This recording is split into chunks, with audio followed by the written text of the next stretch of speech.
Amados, a graça e a paz do Senhor. Quero convidar os irmãos a abrirem suas Bíblias em Isaías capítulo 53. Isaías capítulo 53. Essa é a 7ª mensagem que eu faço nesse capítulo. Para hoje nós vamos ler os versos 10 e o início do verso 11. Isaías 53, o capítulo talvez mais messiânico do Antigo Testamento, né? Isaías 53, verso 10 nos diz: Contudo, foi da vontade do Senhor esmagá-lo e fazê-lo sofrer. E embora o Senhor tenha feito da vida dele uma oferta pela culpa, ele verá a sua prole e prolongará seus dias, e a vontade do Senhor prosperará em sua mão. Depois do sofrimento de sua alma, ele verá a luz e ficará satisfeito. Até aqui, queridos. Vamos orar. Senhor amado, queremos ver o Senhor, sim, satisfeito, Senhor. Queremos vê-lo feliz, e nós felizes contigo.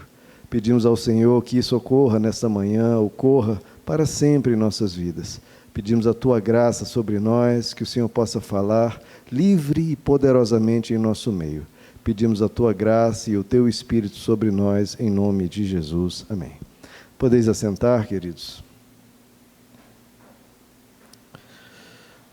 Amados, aqui em Isaías 53, nas mensagens que já trouxe, nós comentamos, sobre o significado da cruz, que é aqui exposto nesse capítulo longamente, detalhadamente. A cruz mostra um Deus que perdoa. Na cruz, Jesus está oferecendo perdão à humanidade. É também Jesus sendo julgado. Deus veio à terra e foi julgado, especialmente pelos religiosos. Por isso nós temos que ter muito cuidado em qualquer atitude de julgamento, porque se Jesus viesse na terra, nós não soubéssemos que era Ele, e tivéssemos essa atitude judiciosa de julgar as pessoas como, infelizmente, muitas vezes a religião provoca no coração humano, a gente acabaria julgando a Ele e até o condenando. Então, por isso que Jesus condena tão veementemente e diz: não julgueis. Também a cruz representa Deus não sendo crido, a falta de fé da humanidade na pessoa de Deus e na mensagem de Deus. A cruz também mostra Jesus se despojando do seu poder divino, mostrando a simplicidade, a humildade de Deus que veio como ser humano e passou por todos os problemas que nós passamos. Mostra também Jesus não apenas perdoando, mas pagando pelo pecado nosso. Ele pagou, não foi apenas uma atitude de boca, de palavra. Ele pagou pelo meu e seu pecado. E a última mensagem eu expus como o pecado é algo grave, é algo sério, que mostra, que a cruz mostra Deus sendo golpeado. E cada pecado é um golpe na vida de alguém, é um golpe em Deus, e foi um golpe que Jesus levou para pagar por aquele pecado que a gente está cometendo. Então o pecado é algo grave e deve ser extirpado da nossa vida o máximo possível. Na mensagem de hoje, queridos, eu queria trazer para nós que na cruz, o que está acontecendo aqui é Deus investindo em você.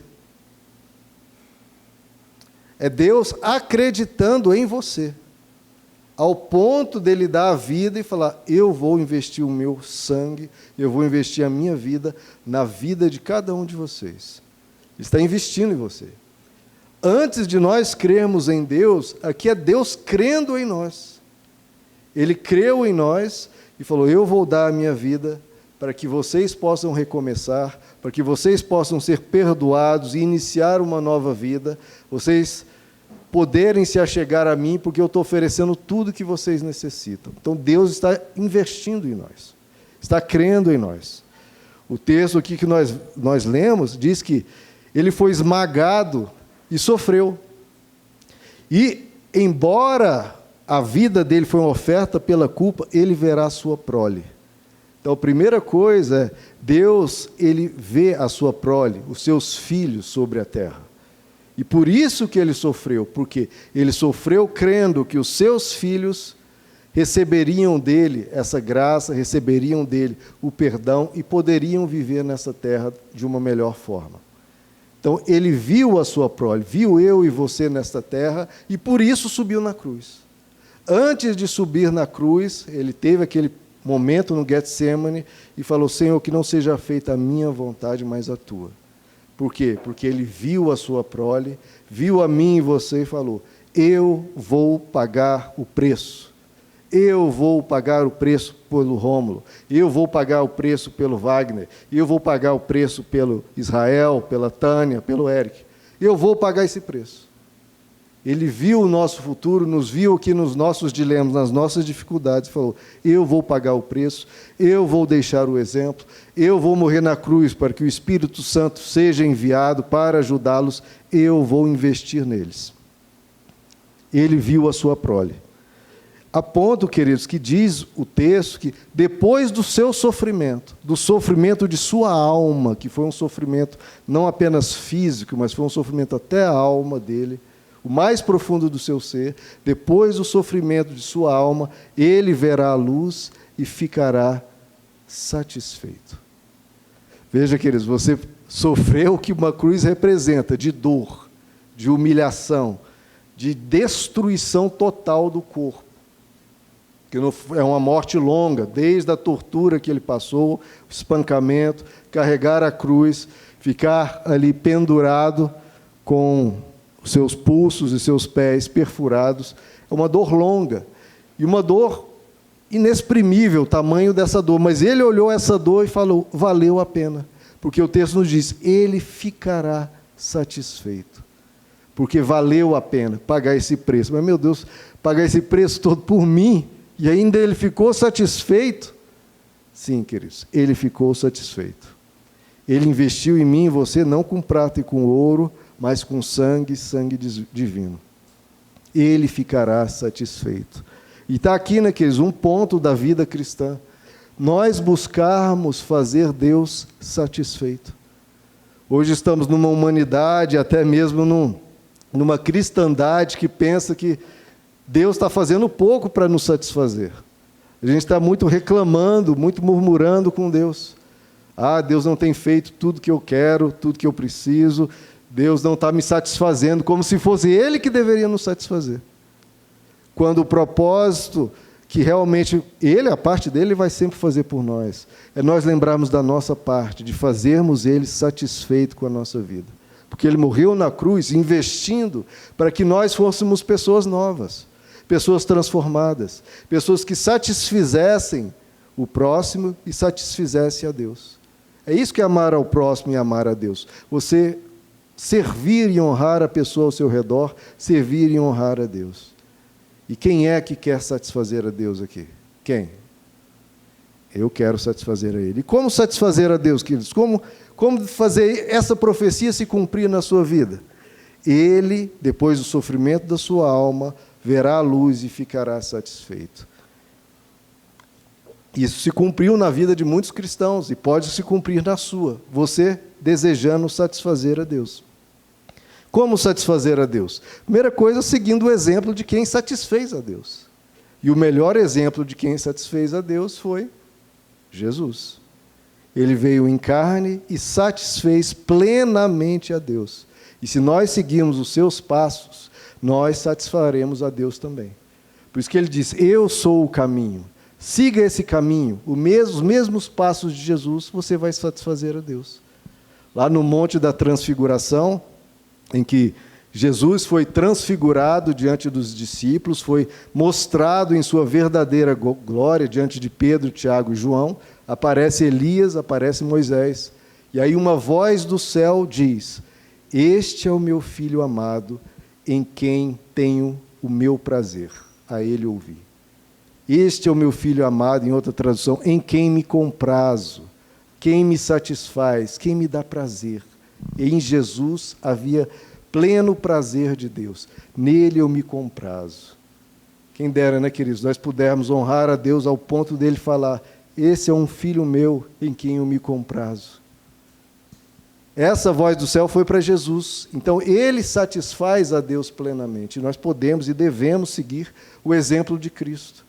É por isso que a palavra diz: sede imitadores de Cristo. Sede imitadores. Jesus é o perfeito ser humano, é o perfeito Deus e o perfeito ser humano. Como a teologia cristã diz, ele é 100% Deus, 100% homem. Porque ele nos revela plenamente a Deus e revela-nos como o ser humano deveria e pode ser.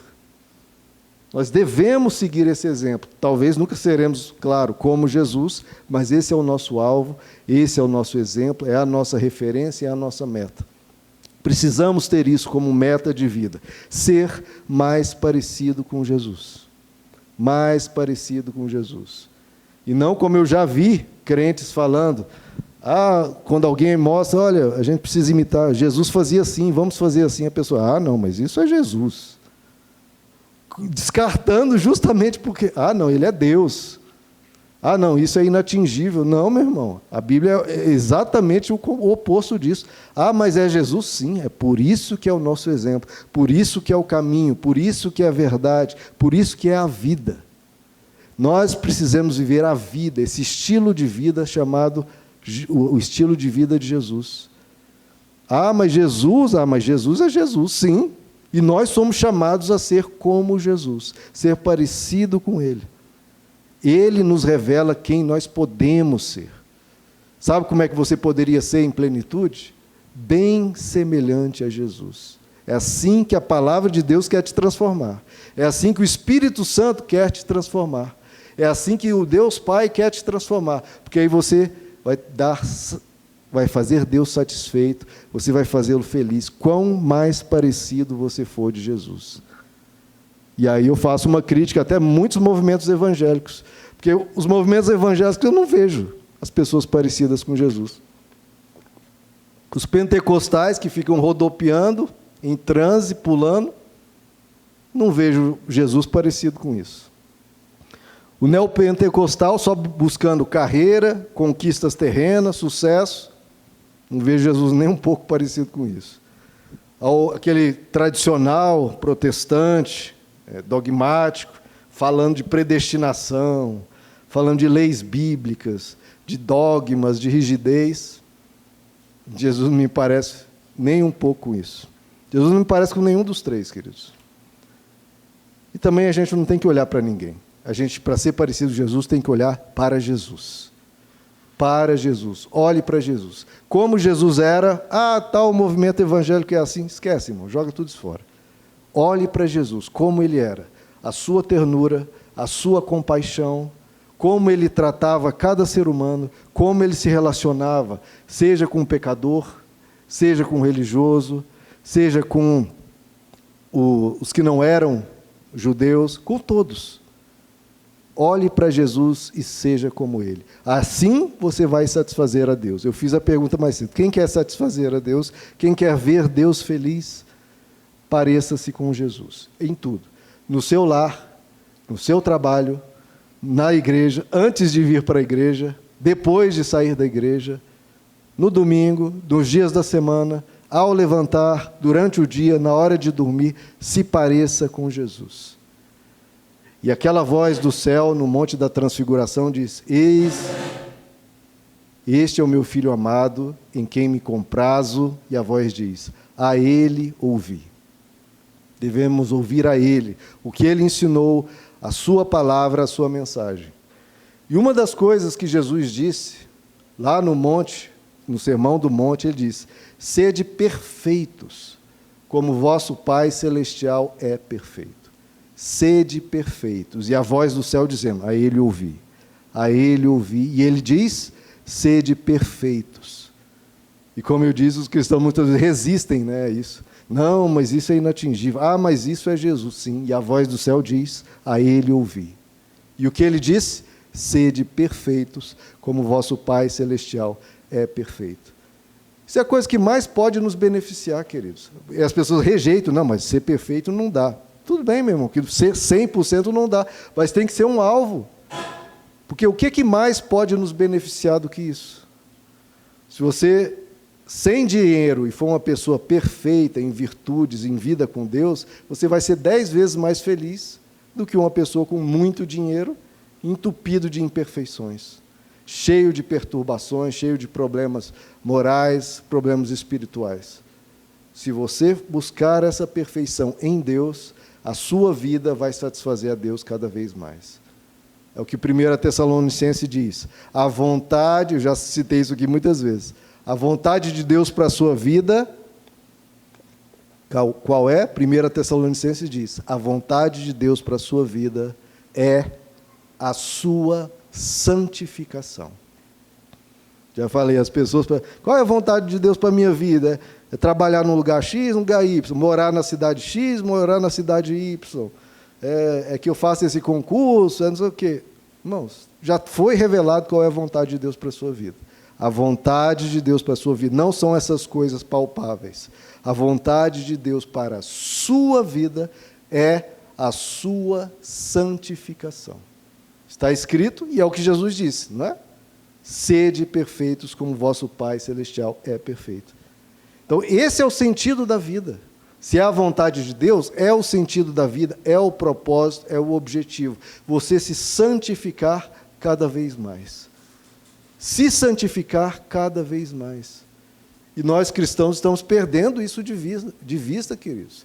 Queremos prosperidade, queremos buscar paz emocional, queremos paz psicológica, queremos isso, queremos aquilo.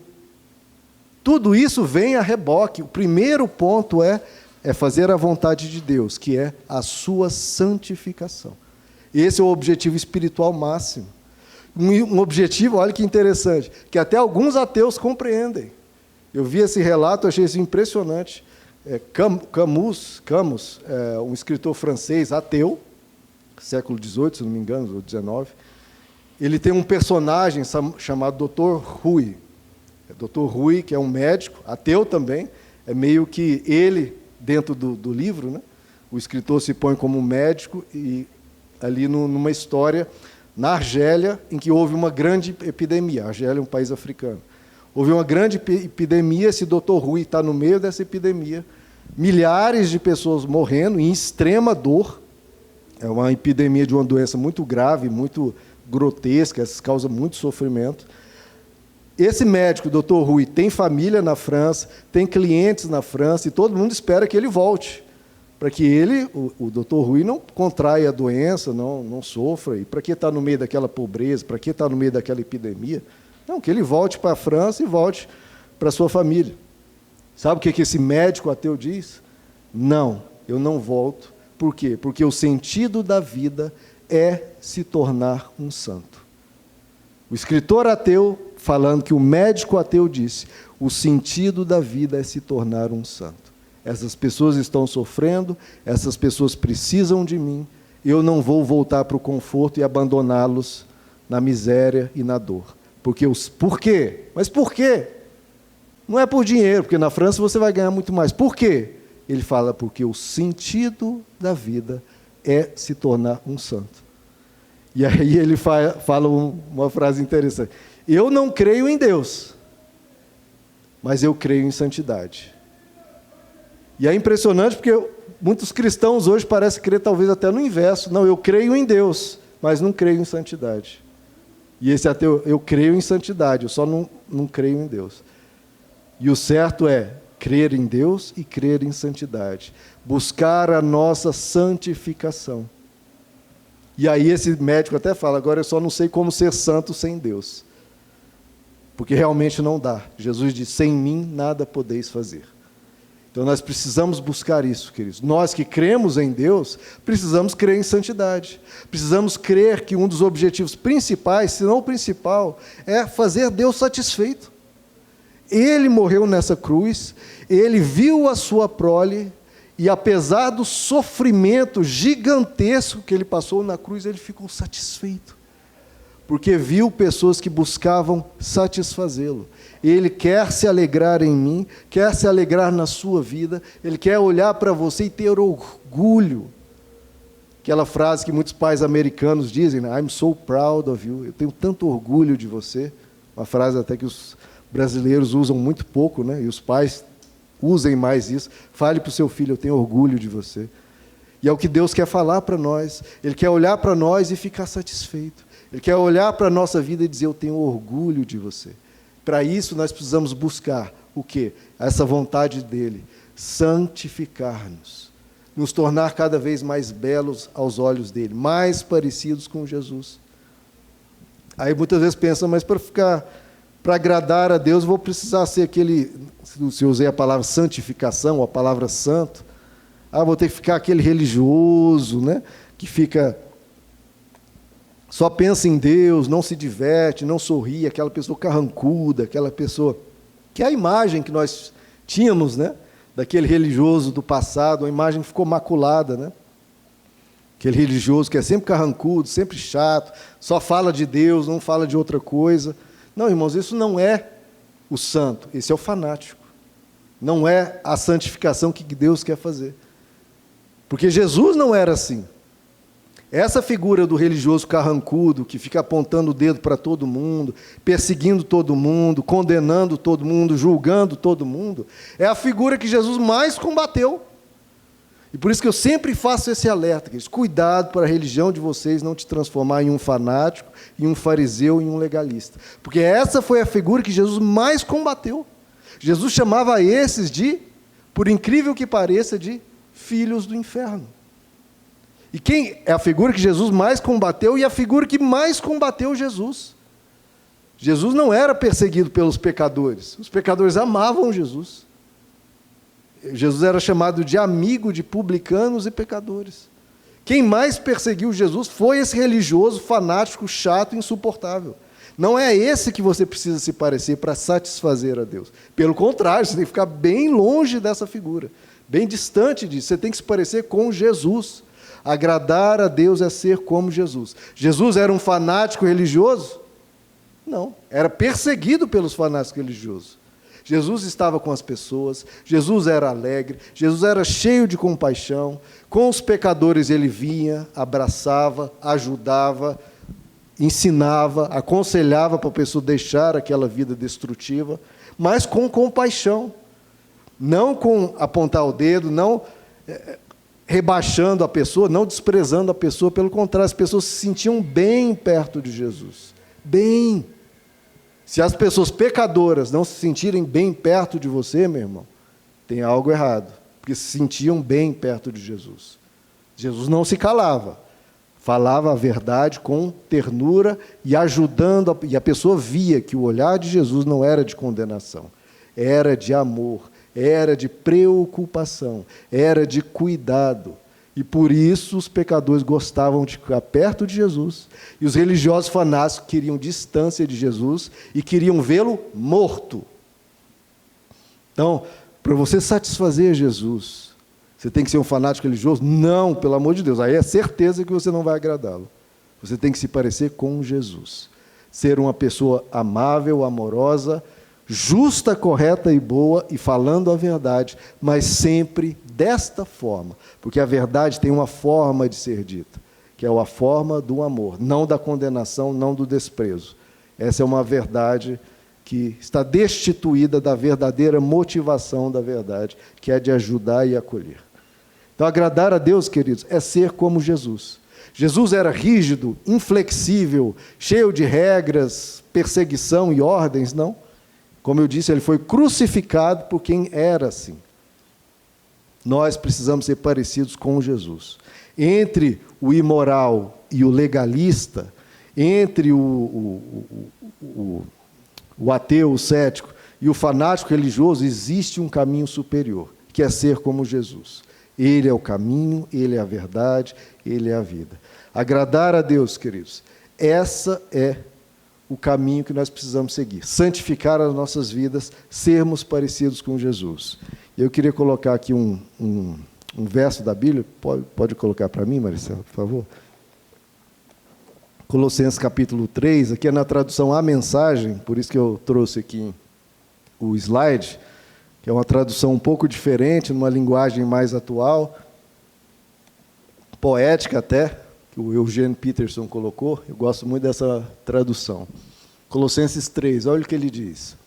Então, se vocês estão falando sério, sobre viver a nova vida da ressurreição com Cristo, ajam de acordo com ela. Então a gente tem que agir de acordo com essa vida. Busquem as coisas norteadas por Cristo. Então você vai ver que sempre a referência é Cristo. Se for ver aqui, ó, Cristo, Cristo, Cristo, para todo lado. Busquem as coisas norteadas por Cristo. Não por nenhum movimento evangélico ou cristão, ou não, Cristo. Não fiquem se arrastando por aí cabisbaixos, absorvidos com o que está à frente de vocês. Olhem para cima e observem o que acontece ao redor de Cristo, lá no céu. É por aí que vocês devem seguir. Vejam as coisas, olha só, vejam as coisas da perspectiva dele, sempre com o olhar de Jesus, não com o olhar da religião, do fanático. Vejam as coisas da perspectiva dele. Pode passar? A velha vida de vocês, aquela de pecado, está morta. A nova vida é a vida real, ainda que invisível aos espectadores, com Cristo em Deus. Ele é a vida de vocês. Olha que coisa aqui. Cristo é a nossa vida, né? Ele é a vida de vocês. Quando Cristo, a verdadeira vida, aparecer de novo da terra, não esqueçam, queridos, ele vai voltar. O ser verdadeiro e glorioso de vocês vai se manifestar também. Enquanto isso, estejam contentes com a obscuridade. Se a gente não tiver nenhum destaque aqui na sociedade, esqueça isso, queridos. Estejam contentes com a obscuridade, como Cristo. Pode passar? Isso significa eliminar tudo que esteja ligado ao antigo caminho de morte, que são promiscuidade sexual, impureza, imoralidade, fazer o que quiser quando bem entender, apegando-se a tudo que atrai a sua imaginação. Não. Uma vida assim é moldada por coisas materiais e sentimentos maus. É por coisas assim que Deus está prestes a explodir em ira, né? Deus vai punir toda essa maldade, né, queridos? Não faz muito tempo, vocês viviam fazendo tudo isso, sem conhecer nada melhor. Mas agora que sabem mais, abandonem tudo de uma vez. Mau comportamento, irritabilidade, avareza, grosseria, conversas indecentes. Tudo isso tem que sumir, tá, queridos? Tudo. Para sermos parecidos com Jesus. Pode passar? Não mintam aos outros. Vocês faziam assim na velha vida, mas os velhos costumes já eram. Agora, tudo é definido por Cristo. Sempre Jesus, irmãos, sempre. Tudo é definido por Cristo. Tudo está incluído em Cristo. Pode passar? Portanto, já que foram escolhidos por Deus para a nova vida de amor, vistam a roupa que Deus preparou para vocês. Que roupa é essa? Compaixão. Olha só como isso é parecido com Jesus e muitas vezes não é parecido com esses religiosos fariseus, né? Compaixão, bondade, humildade, autocontrole, disciplina. Sejam moderados, satisfeitos com o segundo lugar, rápidos em perdoar uma ofensa. Perdoem tão rápida e completamente, quanto o Senhor os perdoou. Então, olha como a atitude do religioso é sempre condenação. A atitude de Deus é perdoar e perdoar rápido e completamente. Olha como isso é lindo, né? Rápido, sem ficar, não, e completamente, quanto o Senhor os perdoou. E a despeito do que mais vestirem, revistam-se de amor. O amor é a roupa básica de vocês para todas as ocasiões. Estejam sempre vestidos com ela. Cristo é a nossa vida. É assim que precisamos viver. Queridos, e essa vida que eu estou falando, né, de Jesus disse, sede perfeitos, de satisfazer a Deus, de agradar a Deus, é para poucos. Isso aí é para aqueles grandes cristãos da antiguidade. Não, irmão, isso não é para poucos. Jesus, quando ele falou sede perfeitos, ele falou isso no Sermão do Monte, que é o sermão dele com o maior público, diante de milhares de pessoas. Aquele estilo de vida do Sermão do Monte é para mim e é para você. Sede perfeitos, como vosso Pai Celestial é perfeito. É para todos que querem satisfazer a Deus. Todos que querem que essa profecia se cumpra. Ele viu, depois do sofrimento da sua alma, ele viu e ficou satisfeito. Que Deus possa ficar satisfeito com a nossa vida, queridos, porque isso é para todos. Se Jesus está dizendo, sede perfeitos, e Jesus é Deus, então essa é a vontade de Deus para a sua vida, sede perfeitos.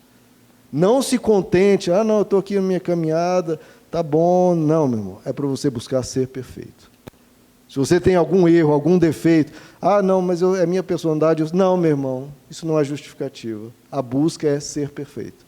Se tem qualquer coisa de você diferente de Cristo, busque mudar.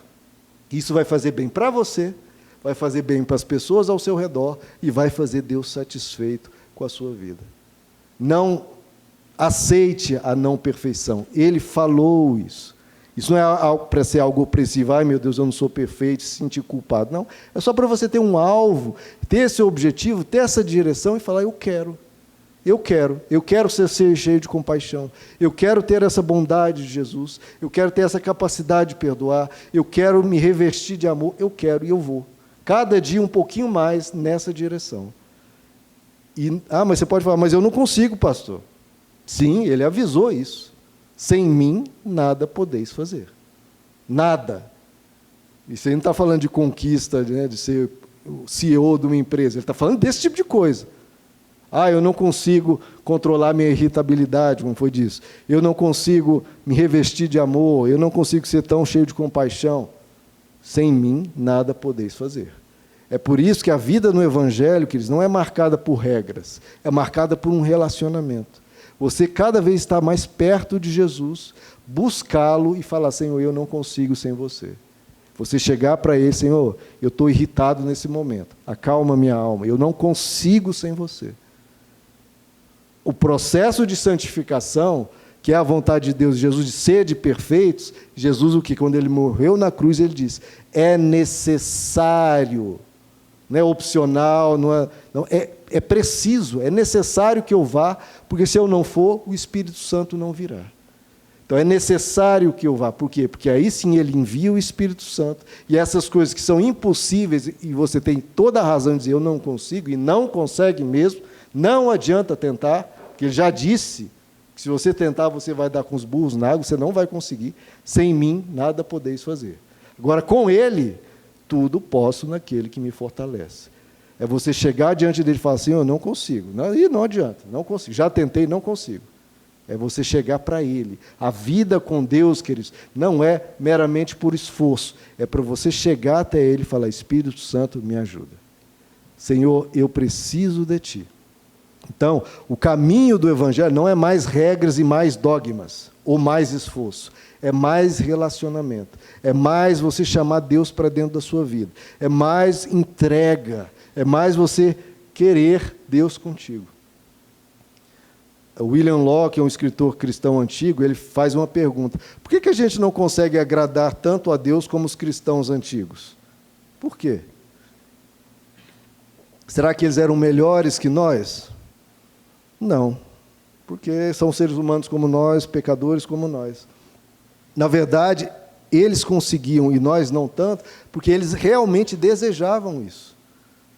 Como eu falei, essa santificação tem que ser um desejo nosso, senão a gente não vai fazer nada por isso. Senão a gente não vai buscar isso. Eles desejavam isso, eles queriam fazer Deus satisfeito. Hoje os cristãos querem que Deus os satisfaça.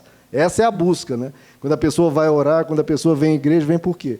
Para que Deus me satisfaça, para que Deus diga amém às minhas orações. Não, os primeiros cristãos queriam satisfazer a Deus. Veja como o processo mudou totalmente, queridos. Hoje as pessoas querem que Deus as satisfaça. Antigamente, os cristãos queriam satisfazer e honrar a Deus. Então, o que falta para nós, queridos, é querer satisfazer mais a Deus. Porque todas as condições nos foi dada. Veja só, Jesus morreu na cruz, perdoando os nossos pecados e nos limpando. Deus vai nos ajudar, já que é a vontade dele. Como é dito, a vontade de Deus para a sua vida é a sua santificação. Então, ele vai te ajudar. Você tem o sangue de Cristo, tem o Deus Pai que vai te ajudar, e enviou o Espírito Santo para te ajudar por dentro. Deus Pai te ajuda por fora, o sangue de Cristo te perdoa, o Espírito Santo te ajuda por dentro. Você tem as Escrituras para te ensinar o que precisa ser feito. Então, para você satisfazer, Deus já foi te dado tudo. Tudo. A cruz, Deus Pai, o Espírito Santo, as Escrituras, o que é que falta? Nós desejarmos mais isso. Em vez de ficar cobrando de Deus, todo de Deus me satisfaça, Deus responde às minhas orações, que nós podemos e devemos orar. Mas nós temos como primeiro objetivo, como Jesus disse, buscar a Deus, e o reino de Deus e a sua justiça. Ter como primeiro objetivo, na minha vida espiritual, na minha vida cristã, Eu quero satisfazer a Deus. Esse é em primeiro lugar. Eu quero satisfazer a Deus. Ele vai nos abençoar, irmãos. Isso você pode ter certeza. Não precisa ficar preocupado com a parte de Deus. Já viu que os cristãos estão mais preocupados em Deus falhar na parte dele? Deus me abençoa, Deus. Deixa eu orar aqui mais, porque senão o Senhor falha em fazer a sua parte. Deus, aqui eu te peço. Deus, eu te clamo. Meu irmão, Deus vai fazer a parte dele. Peça, claro. Mas você não precisa ficar desesperado como se Deus não fosse fazer. Ele vai fazer a parte dele. Geralmente, quem não cumpre a parte é quem? Somos nós. Ele vai nos satisfazer, Ele vai nos abençoar. O que está faltando é nós queremos satisfazer a Ele. O relacionamento de amor é sempre uma via de mão dupla, uma reciprocidade. Ele vai buscar nos abençoar, nos satisfazer, e nós temos que buscar satisfazer a Ele. Onde você acha que está falhando aqui? Nesses dois caminhos. Deus nos satisfazer ou nós satisfazê-lo? Nós precisamos desejar satisfazê-lo, porque a parte dele ele vai fazer. E a nós foi dada todas as condições para satisfazê-lo.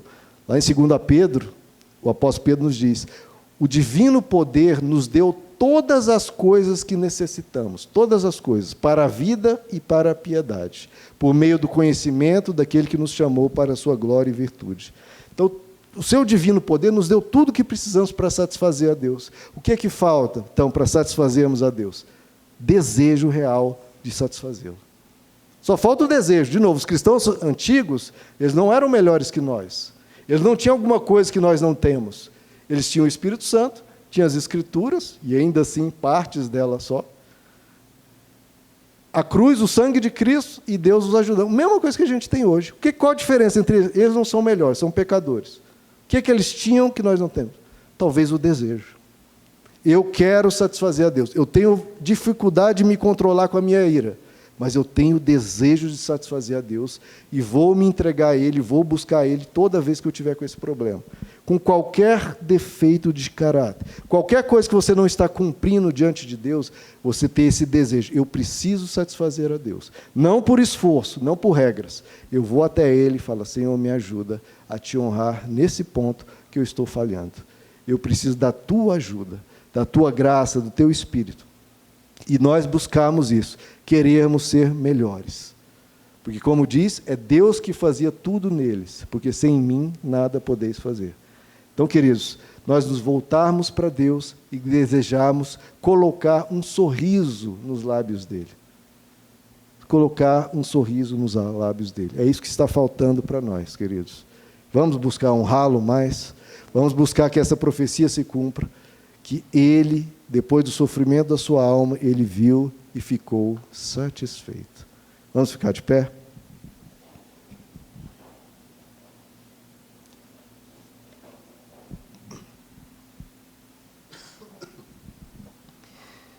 Irmãos, quando nós oramos, geralmente o que a gente está pedindo? Senhor, faça essa minha vontade. E a grande oração de Jesus e a oração dos primeiros cristãos é: Senhor, seja feita a tua vontade. Por quê, queridos? Hoje a gente quer que, de novo, que Deus nos satisfaça. Senhor, faz essa minha vontade. Nossa lista de orações, a gente coloca diante, nossa lista de pedidos, colocamos diante dele e fala: Senhor, faça-se a minha vontade. E que Deus diga amém. Não, irmãos, você coloca os seus pedidos, mas sempre fala: Senhor, faz a tua vontade na minha vida. Faça-se a tua vontade. Eu quero ver o Senhor satisfeito. A minha felicidade é ver Deus feliz. E a felicidade dele vai ser me ver feliz. E isso é reciprocidade. Nós colocamos isso como objetivo nosso. Eu quero ver Deus feliz. Eu quero ver Deus satisfeito. O que eu preciso para fazer Deus satisfeito? Vou à casa dele com alegria, glorificar e celebrar ele, louvá-lo com alegria. Eu vou buscar ele um pouco mais, vou procurar me santificar. Em cada dificuldade eu vou me abraçar com ele, falar: Senhor, envia o teu Espírito e me transforma. Honre a Deus, irmãos, honre a Deus. Busque na sua vida espiritual satisfazer a Ele. Não busque você ser satisfeito com as orações, não, busque satisfazer a Ele. Esse é o verdadeiro caminho da espiritualidade, satisfazer a Ele, honrar a Ele, glorificar a Ele, dizer amém à vontade dEle. E aí, o que Ele for fazer e nos abençoar, glória a Deus. Mas a nossa parte, a gente se preocupar em fazer a nossa, a dele Ele vai fazer. Vamos orar, queridos? Senhor nosso Deus, depois do sofrimento da tua alma, o Senhor olhou para a vida de muitos dos teus e ficou satisfeito. Como o Senhor disse, né? Naquele dia eu direi, servo bom e fiel, foste fiel no pouco, no muito te colocarei. Senhor amado, que o Senhor possa dizer a muitos, se não a todos aqui, servo bom e fiel, venha para o gozo do teu Senhor. Senhor, nós pedimos a tua graça sobre nós. O Senhor sabe, e nós sabemos que nós não conseguimos sentir, que o Senhor possa vir sobre nossas vidas. Envia o teu Espírito, para que nós possamos viver tua palavra, viver conforme Cristo, parecido contigo, sermos imitadores de Cristo, sermos cada vez mais parecidos com Jesus. As pessoas olhem para nós e seja como se estivesse olhando para a pessoa com os traços de Jesus. Que os pecadores queiram ficar perto de nós, que a gente brilhe a tua luz neste mundo de trevas, que a gente seja exemplo, que as pessoas queiram ser parecidas com nós, porque vão estar querendo ser parecidas com Cristo, porque nós estamos imitando a Ti. Senhor, que o Senhor possa se alegrar em nós, que o Senhor possa ter orgulho de cada decisão, de cada ação, de cada palavra nossa. Nos ajuda, Senhor, a Te honrar assim. Muito mais do que vir à Tua casa para buscar bênçãos, que a gente venha para a Tua casa para Te honrar, para Te glorificar, para Te satisfazer. Que a gente retome, Senhor, essa verdadeira espiritualidade, de que o Senhor um culto a Ti, um louvor a Ti, glorificar ao Senhor, buscar a Ti, buscar o Teu Espírito. Essa seja a nossa vida, a nossa caminhada, satisfazer ao Senhor, ter uma vida contigo, celebrando o Teu nome, glorificando a Ti. E é assim que as nossas orações vão ser respondidas, não é com insistência na oração, é insistência em buscar a Ti, insistência em colocar um sorriso nos Teus lábios. É isso, essa reciprocidade, o Senhor nos abençoa sempre, e nós respondermos a isso com amor, responder a isso com serviço, responder a isso com obediência, responder a isso glorificando o Senhor e buscando satisfazer a Ti. Que cada alma aqui, Senhor, sem exceção, busque satisfazer ao Senhor, honrar ao Senhor, como sempre foi o lema dos cristãos, honrar, glorificar ao Teu nome e gozar de Ti eternamente. Pedimos a Tua graça, Senhor, para esse renovo, para essa transformação de mentalidade, nas nossas orações, orarmos mais, não seja feita a minha vontade, mas orar mais, Senhor, seja feita a Tua vontade. Glorificado seja o Teu santo nome, venha o Teu reino e seja feita a Tua vontade. E só depois de tudo isso, a Tua vontade, Te satisfazer, glorificar o Teu nome, só depois de tudo isso, aí sim vir os nossos pedidos, simples, humildes e com quebrantamento diante de Ti, mas querendo primeiro, antes de tudo e em primeiro lugar, que o Senhor fique satisfeito. Porque o Senhor pagou um preço que nós não pagamos por Ti.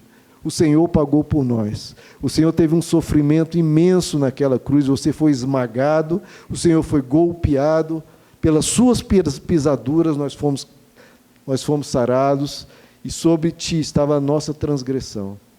Então, antes da nossa satisfação, é o Senhor ser satisfeito.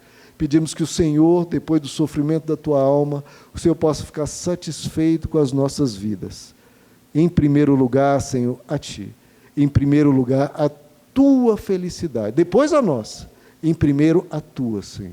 Pedimos isso, Senhor, como igreja, como povo Teu, que o Senhor seja glorificado, que o Senhor seja exaltado em nosso meio. Antes de qualquer oração nossa seja respondida, o Senhor seja entronizado no meio dos nossos louvores, o Senhor seja glorificado, o Senhor seja satisfeito, porque o Senhor merece, o Senhor pagou com sangue, o Senhor sofreu, sem merecer.